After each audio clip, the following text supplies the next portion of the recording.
Hello, beautiful people. Hopefully this will be a short video.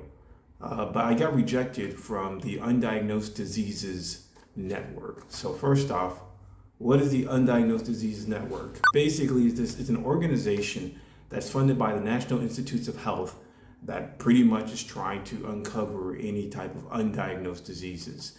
I found this out from a YouTuber who commented on it, and last year I made it a goal to try to get a diagnosis. I try to do that mainly through a geneticist because I went to a endocrinologist in order to determine if I have T-mal, and I did some type of urine test, came back negative. But I know there's another way that's a surefire way to determine whether or not you have T-mal, and that's through genetics to see if you have this like a faulty FMO3 gene. So I went to the Mayo Clinic in Jacksonville to first take like some type of test to determine if I have like a faulty FMO3 gene, and then I took some type of test called the exome sequences that's supposed to evaluate 22,000 genes to determine if there's anything irregular about my genes. And it turns out both of them I have no faulty gene for my FMO3 gene, and there's no faulty genes within the 22,000 genes they examined.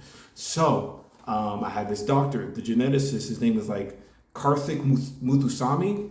He told me, okay, if we do these two tests and we can't find anything, I will send an application to the Undiagnosed Diseases Network for you.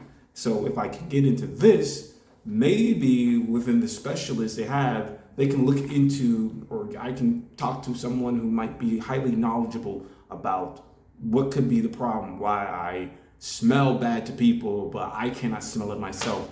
Why are foods, certain foods, more so animal products, make me smell terrible? You know, why can't my family smell it, or some family members smell it? Like, what is the chemical that's coming off, and what are the exact things that are triggering or worsening this odor, right?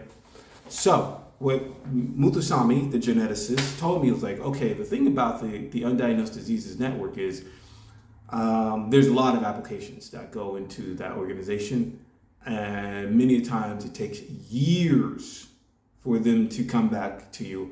And at the same time, they have a preferential treatment of diseases or issues, conditions that will make the patient terminally, that make the person terminal, meaning it can kill them, right? They take a high precedence or priority over that, right?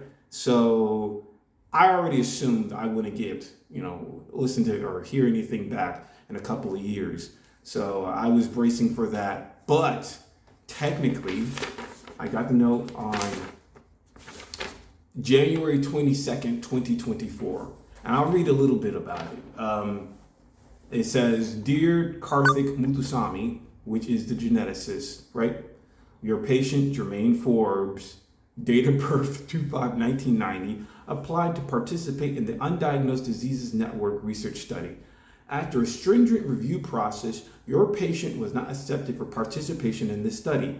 As a research study with a defined set of resources, the UDN is not able to accept all who may benefit from this study. Upon extensively reviewing Jermaine Forbes' records, we do not believe that our current research methods and technologies will identify a diagnosis.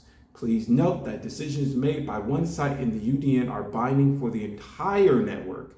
I want to just stop right here. There's actually so many different sites to the Undiagnosed Diseases Network. Hopefully I put up a picture, but there's like several different universities all throughout America that are participate in the Undiagnosed Diseases Network. When I was actually in Miami, the University of Miami was one of the participants in the Undiagnosed Diseases Network. So, whatever, but I thought that was interesting to know.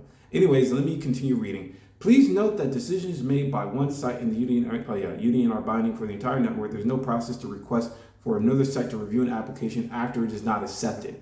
So I'm rejected for sure. I don't know. It sounds like to me I'm rejected all throughout. I can't resubmit something. It seems that way, the way they're phrasing it. Thank you for consulting with the UDN on your patient. We appreciate your commitment to providing the best possible care for your patients in ways that help advance medical knowledge and discovery.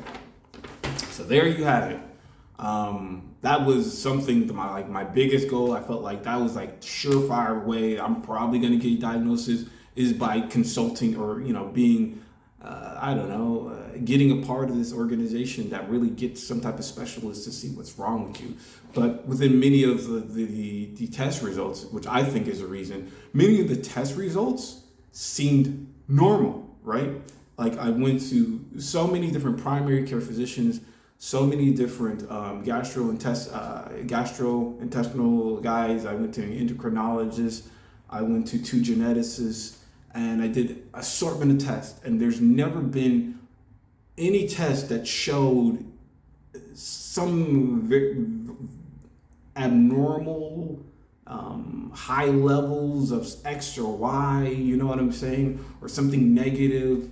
The only thing that shows that there was something that some type of issue or something that verified that is not in my head, or this is not just something that I'm just imagining, is that like Japanese body odor analysis. But even with that, how would they be able to even get in contact with these people? And would they see that this information and say, oh, this is unusual, we need to study this? I guess they didn't. Now there's other like undiagnosed disease type of organizations, or organizations that's supposed to uncover undiagnosed diseases. And a few of them that I can see here, I have them out, like the Discovery Program, that's a New York Presbyterian. There's a University of Alabama Undiagnosed Diseases Program.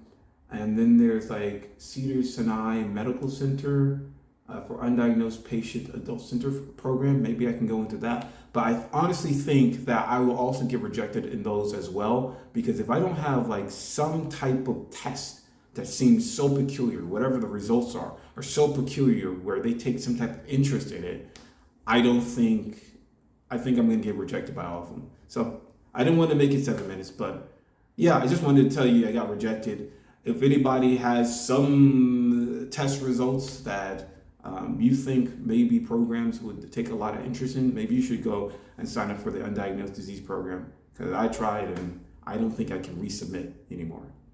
Anyways, end it right here.